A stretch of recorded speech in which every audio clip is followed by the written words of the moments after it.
Assalamualaikum warahmatullahi wabarakatuh. Alhamdulillah alladzi ja'alana minal muslimin wal mu'minin wal muhsinin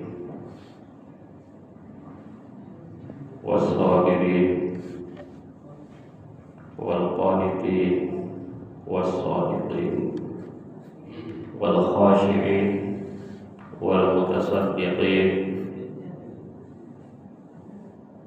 was sha'imin wal marzuqin. Asyhadu an la ilaha illallah wahdahu la syarika lah wa asyhadu anna Muhammadan abduhu wa rasuluhu la nabiyya ba'dah. Allahumma shalli ala nabiyyina Muhammadin sallallahu alaihi wasallam wa ala alihi wa ashabihi ajma'in. A'udzu billahi minasy syaithanir rajim. Bismillahirrahmanirrahim. Wa ma min dabbatin fil ardi illa 'ala Allahi rizquha. Shadaqallahul azim. Puji syukur kita panjatkan hanya kepada Allah yang Maha Ghafur, yang telah memberikan nikmat iman dan Islam, yang merupakan nikmat yang paling mewah, istimewa, paling besar,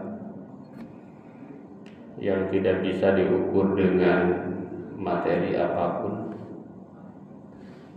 tidak bisa dibeli, tidak ada yang jual. Salawat dan salam mudah-mudahan tercurah kepada Nabi kita semua yang paling banyak imannya, yang paling kuat imannya, Nabi besar Muhammad sallallahu alaihi wasallam. Yang saya hormati para pengurus dan pendiri masjid yang luar biasa ini. Menurut saya masjid itu harus seperti ini.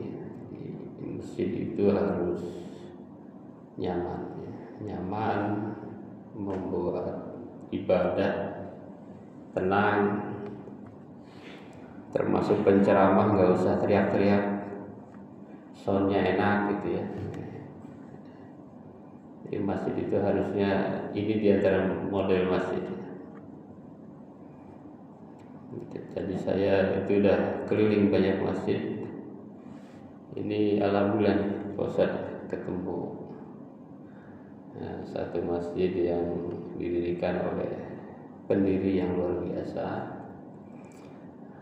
Di tengah masyarakat yang luar biasa ini masjidnya nyaman, termasuk mungkin toiletnya nyaman ya. Karena ukuran dari satu tempat biasanya toiletnya nyaman ya, itu bagus. Nah, sementara banyak masjid kita masih banyak yang masih banyak yang kurang memperhatikan kenyamanan masjidnya, sehingga jangan salahkan jamaah kalau lebih senang sholat tidak di masjid atau lebih senang mampir di pom bensin, gitu ya. Para bapak, para ibu jamaah kuliah subuh yang berbahagia, sedikit sebelum menyinggung materi, kenapa iman itu begitu mahal? Saya ingin bacakan satu ayat. Innal ladzina kafaru wa matu wa hum kuffar la yuqbala min ahadihim mil'ul ardi dhahaba walau iftada bihi lahum adzabun alim wa ma lahum min nasirin. Ayat ini mengatakan orang-orang kafir itu, kata kafir itu tidak beriman ya. Orang-orang kafir itu walladzina kafaru illal ladzina kafaru wafatuhum, pada mereka meninggal dalam keadaan kafir, la yuqbala, tidak akan pernah diterima. Tuh, orang kafir tidak akan diterima. Jadi passwordnya itu satu, iman memang. La yuqbala, tidak akan diterima, min ahadihim, dari mereka itu, dari salah satu mereka itu, mil'ul ardi dzahaba, sepenuh bumi dalam bentuk emas. Jadi kalau orang tidak beriman, mereka ingin berinfak, mereka ingin bersedekah, mereka ingin memberi, la yuqbala, tidak akan pernah diterima. Meskipun yang mau diberikan itu sepenuh mil'ul ardi dzahaba, sepenuh bumi. Bumi ini penuh dengan apa? Dengan harta yang ingin dia sedekahkan dalam bentuk apa? Dzahaba, dalam bentuk emas. Itu. Jadi bukan dalam bentuk yang murah, emas. Kebetulan lagi agak mahal. Itu ya. Jadi password iman itu memang mahal sekali, tidak bisa diukur. La yuqbala min ahadihim mil'ul ardi dzahaba walau iftada bihi lahum 'adzabun alim wa ma lahum min nasirin. Bagi mereka itu adalah azab yang pedih dan tidak ada satupun yang bisa menolong mereka. Jadi iman itu, waduh, itu kalau orang terkaya di dunia saat ini yang nggak punya iman nggak ada apa-apanya dibanding kita yang beriman. Itu harus pede kita, harus pede di situ ya. Betul-betul harus pede kita. Orang beriman itu pede, karena itu tidak bisa diukur dengan apapun ya. Orang terkaya di dunia sekarang nggak ada yang 10.000 triliun kan? Atau ada? Kayaknya belum ada. Kalau di dunia ini ada yang hartanya sampai 20.000 triliun. Mas Sulaiman, Nabi Sulaiman, Nabi Sulaiman itu hartanya sampai 20.000 triliun. Jadi sebanyak apapun harta itu tidak akan Allah terima kalau seandainya tidak memiliki iman. Gitu ya. Gitu. Wa antumul a'launa in kuntum mu'minin wa la tahinu wa la tahzanu, surat Ali Imran. Wa antumul a'launa in kuntum mu'minin. Janganlah kalian merasa rendah, janganlah kalian sedih. Wa antumul a'laun, kalian itu paling tinggi. Wa antumul a'laun in kuntum mu'minin, jika kalian seluruhnya adalah orang-orang yang beriman. Waduh, jadi password iman itu luar biasa. Jadi kalau orang yang hadir subuh masa nggak beriman, kan aneh, nggak mungkin. Ciri imannya kuat itu subuh isya tuh ya. Hafizu 'alas sholawati was sholatil wusta. Sholatil wusta itu salat isya dan subuh. Apalagi di masjid, apalagi masih ikut juga kajian. Sa'atun, 1 jam, 1 saat ikut kajian. Thalabil ilmi khairum min sittina ibadah, sittina sanah ibadah. Meskipun katanya itu hadisnya dhaif ya. Saking apanya? Saking memang ilmu itu, mencari ilmu itu penting. Karena kalau tidak punya ilmu nggak ada guna memang ya. Nggak ada guna. Bapak punya mobil mewah, nggak ada ilmunya, nggak ada guna. Sama kan? Nggak ada guna. Misalnya punya mobil mewah, nggak bisa nyetir, ya nggak ada guna. Untuk apa? Nggak ada yang bisa nyetir, dirinya nggak bisa nyetir. Untuk apa? Iya, untuk apa? Dicoba nyetir langsung nabrak, ya kan? karena tidak pakai ilmu. Jadi ilmu itu apalagi ilmu agama. Kalau seorang beragama tidak pakai ilmu, sudah beragamanya tersesat. Ya. Memang Islam itu paham betul bahwa ilmu itu memang penting, ya. Penting sekali dari segala hal, dari semuanya. Semua harus pakai ilmu. Sholat kalau tidak pakai ilmu ya asal ingat aja. Yang penting ingat, nggak pakai ilmu, ya nggak jadi sholatnya, nggak dapat pahala, dapat dosa iya, pahala tidak ada. Hadirin jamaah kuliah subuh yang dimuliakan Allah, saya sebetulnya ingin menyampaikan pilar rezeki yang berkah menurut Al-Quran dan Sunnah. Pilar rezeki yang berkah menurut Al-Quran dan Sunnah. Yang ini saya sampaikan yang pertama adalah apa itu rezeki, ya. Rezeki dulu kita harus tahu apa itu rezeki. Rezeki itu menurut bahasa itu adalah umumnya dimaknai pemberian. Di pemberian atau perolehan itu adalah rezeki, ya.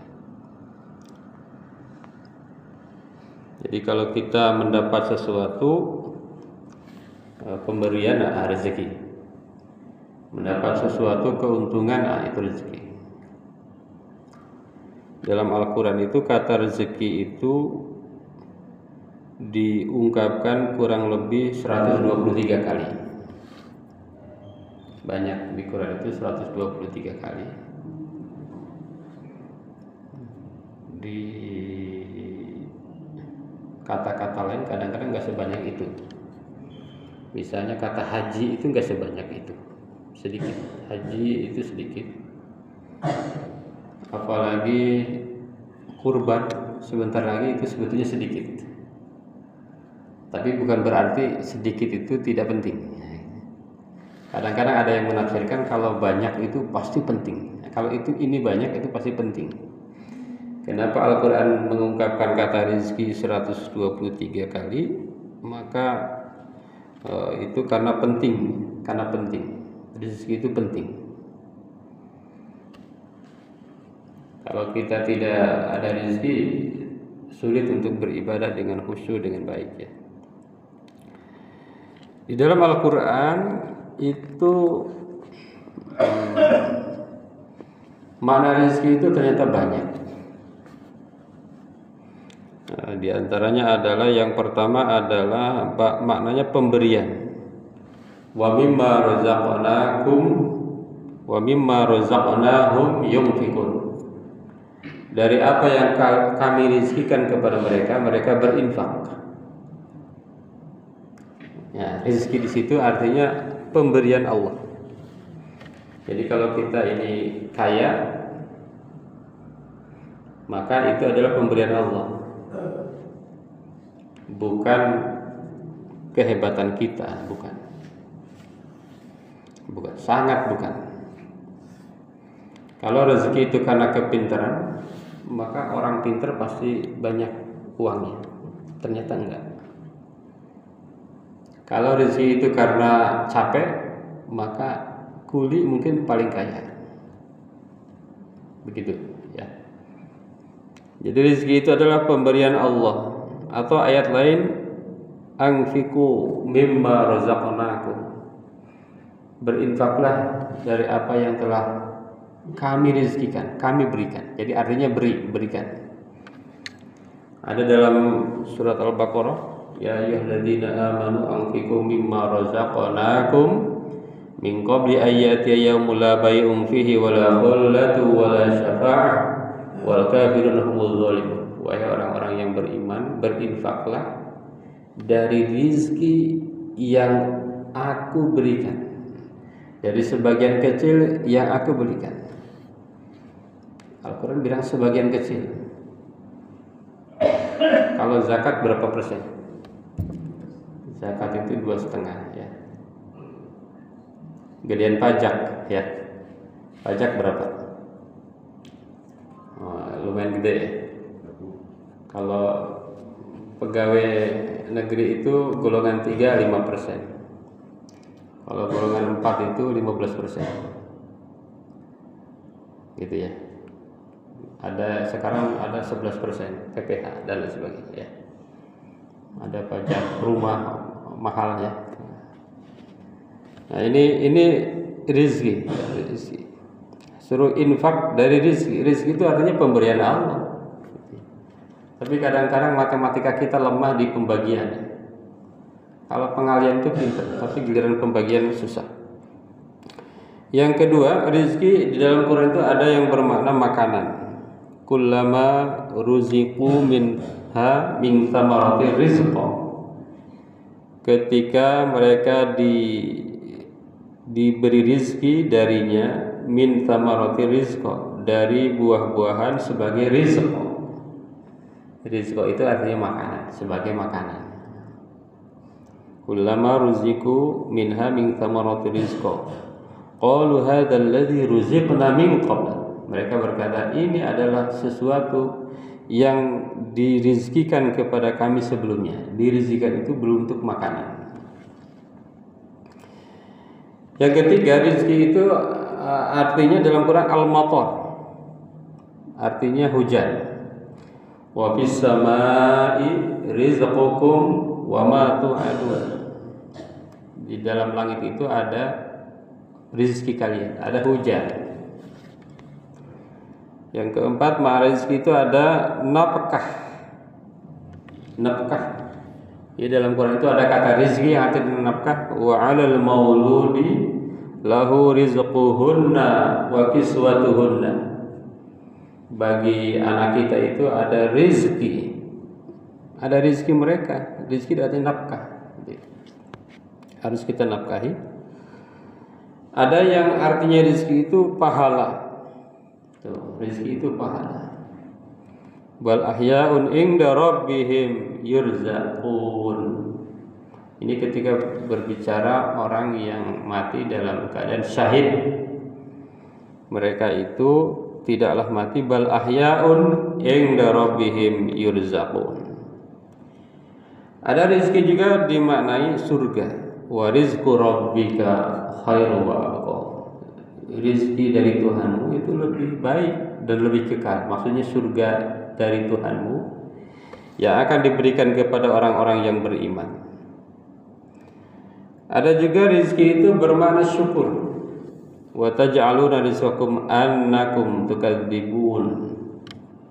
Rizki itu diantaranya syukur. Jadi orang yang bisa bersyukur itu sebetulnya dapat rizki. Karena ketika Nabi Adam digoda oleh setan di surga, ya kan, agar memakan buah khuldi. Setan itu janjinya satu, wala tajidu aktsarahum syakirin. Kamu tidak akan menemukan kebanyakan manusia itu bersyukur. Jadi setan itu berjanji manusia itu tidak akan bersyukur. Gitu ya. Jadi bersyukur juga adalah rezeki. Dan yang terakhir dalam Quran, rezeki itu maknanya adalah al-faqihah, buah-buahan. Rezeki juga. Jadi ternyata rezeki itu banyak ya.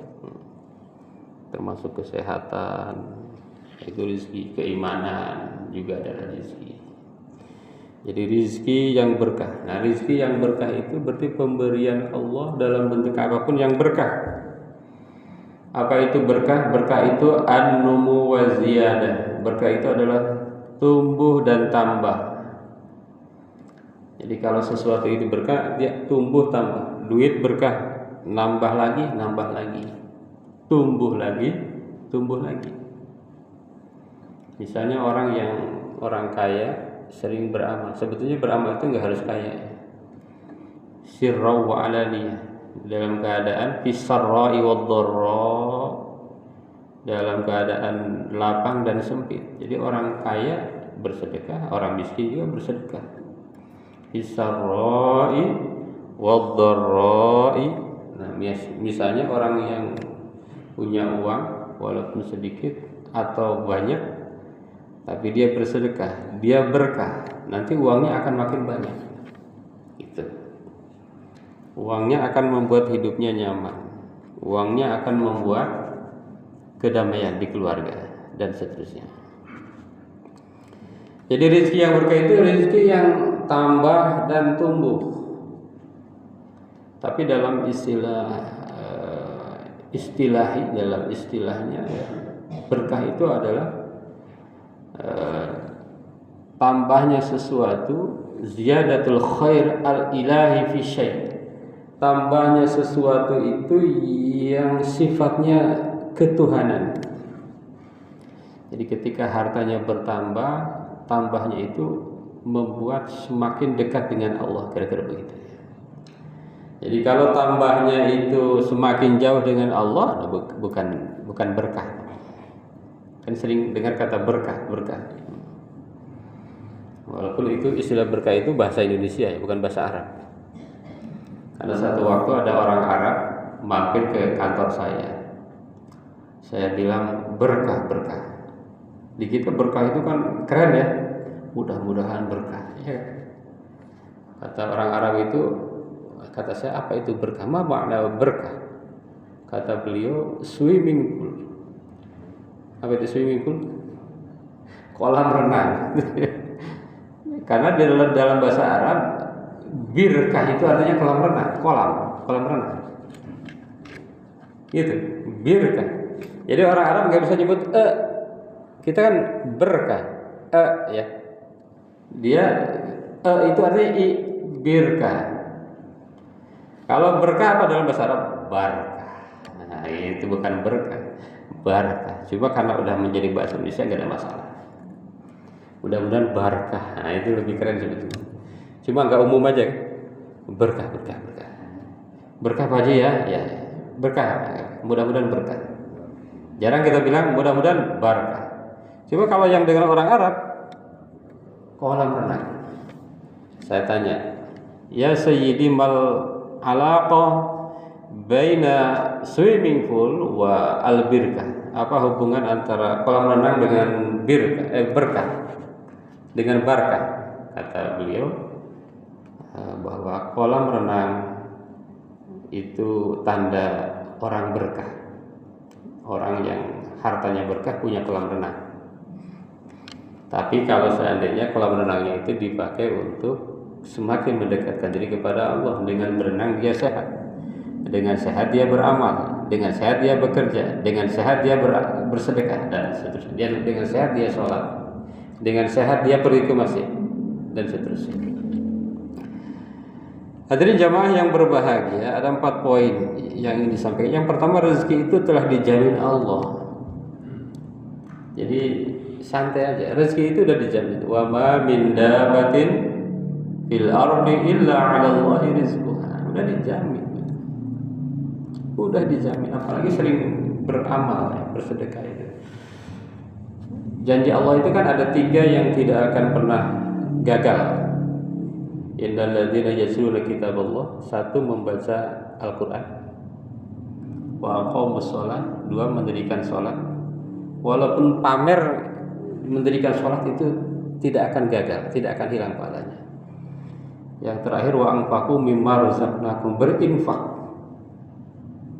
Itu tidak akan gagal. Makanya saya sering bilang, kalau orang sering berinfak meskipun tidak Islam, itu akan tambah hartanya. Di dunia itu tambah. Jadi kalau orang yang tidak Islam rajin berinfak, memberi, pahala tidak dapat di akhirat, tapi di dunia dia dapat. Pasti bisnisnya melampung. Apalagi yang muslim. Kalau yang muslim itu dunia dapat, akhirat apalagi. Karena janji Allah 3 yang tidak akan pernah rugi. Jadi jangan khawatir, rezeki itu udah Allah janjikan. Coba aja kita rasakan di hari-hari kita ini. Seandainya bukan karena rezeki Allah, kita udah nggak bisa makan. Semua atas rezeki Allah. Bahkan di zaman dulu ada seorang ulama yang bernama Ibrahim bin Adham. Satu waktu dia berburu ke hutan, dia bawa roti. Pas lagi mau makan roti itu, tiba-tiba ada burung yang mengambil roti itu. Ibrahim bin Adham kaget, ini kok burung seneng roti. Dia kejar tuh burung itu kemana gitu. Ternyata burung itu turun di satu lembah. Di lembah itu, apa yang terjadi Bapak ini? Ternyata ada orang yang terikat badannya, dan burung itu ngasih orang itu. Jadi orang yang terikat aja rezekinya ya. Apalagi kita, mungkin orang itu dapat musibah apa, itu orang dibuang, terikat badannya di satu lembah, rezekinya itu dari burung itu. Ya, di antara satu dalil ya, dalil kecil saya kira. Tentu banyak di dalam kehidupan kita banyak.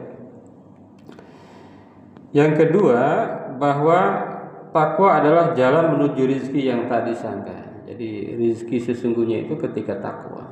Rezeki terbesar itu ketika takwa. Tadi iman itu rezeki terbesar. Kalau kita kan memandangnya harta. Di dunia itu memang umumnya begitu, harta, tahta, wanita.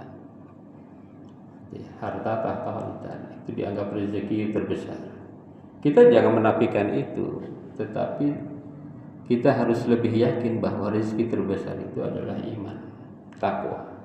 Ketika kita bertakwa, itu kita mendapatkan rezeki terbesar. Hadirin jamaah yang berbahagia, yang ketiga, bersyukur membuka pintu keberkahan.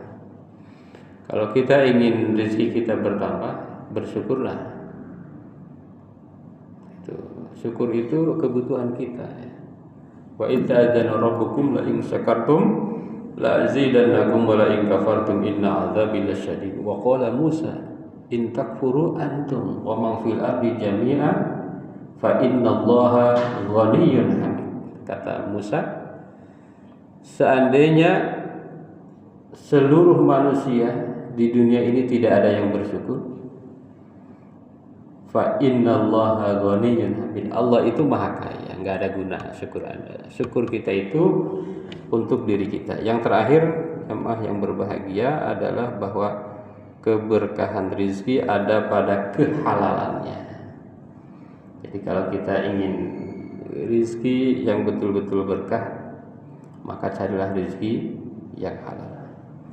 Jangan sampai kayak ada kawan-kawan kita yang tersesat, yang haram aja susah, apalagi yang halal. Nah itu mindset yang tersesat.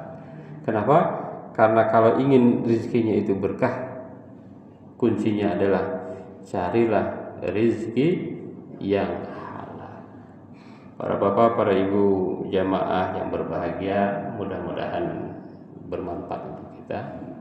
Mudah-mudahan kita senantiasa diberikan rezeki oleh Allah Subhanahu wa taala. Rezeki, semua rezeki, kesehatan, keimanan, keislaman, harta, anak, cucu, jabatan, gitu ya, kedudukan, kehormatan, sosial dan lain sebagainya. Termasuk pemimpin-pemimpin yang cinta kepada kita juga adalah rezeki dari Allah Subhanahu wa taala. Terima kasih, mohon maaf atas segala kekurangan. Wassalamualaikum warahmatullahi wabarakatuh.